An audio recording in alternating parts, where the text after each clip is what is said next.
പെരിഞ്ഞനം ഗ്രാമപഞ്ചായത്തിലെ മാലിന്യ നിർമ്മാർജ്ജന പ്രവർത്തനങ്ങളുടെ ഭാഗമായി ഹരിതകർമ്മ സേനയ്ക്ക് ഇലക്ട്രിക് വാഹനം കൈമാറി. 2023-24 വാർഷിക പദ്ധതിയിൽ ഉൾപ്പെടുത്തി ശുചിത്വ മിഷന്റെ സഹായത്തോടെ ഗ്രാമ ബ്ലോക്ക് പഞ്ചായത്തുകളുടെ ഫണ്ട് ഉപയോഗിച്ചാണ് ഇലക്ട്രിക് വാഹനം വാങ്ങിയിട്ടുള്ളത്.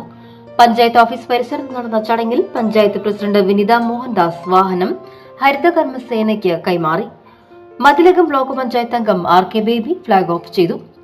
ഗ്രാമപഞ്ചായത്ത് vice president NK Abdul Nasar, വികസനകാര്യ standing committee chairperson ER Sheela, ആരോഗ്യ വിദ്യാഭ്യാസ standing committee chairperson Hemalatha Rajkuttan, ക്ഷേമകാര്യ standing committee chairperson Saida Muthukoya Thangal, ward മെമ്പർമാർ, പഞ്ചായത്ത് സെക്രട്ടറി K ശ്രീകുമാർ, ഹരിതകർമ്മസേന പ്രവർത്തകർ, മറ്റ് ഉദ്യോഗസ്ഥർ തുടങ്ങിയവർ ചടങ്ങിൽ പങ്കെടുത്തു.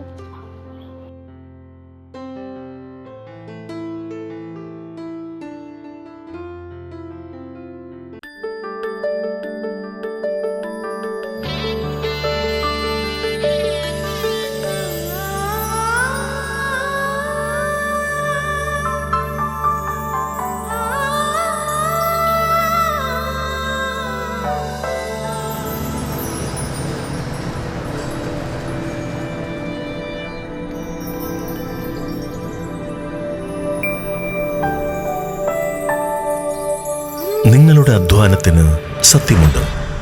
ഞങ്ങളുടെ സ്വർണത്തിനും. Ishara golden diamonds, Kodungallur road, Triprayar. സ്വർണത്തിന്റെ സത്യം.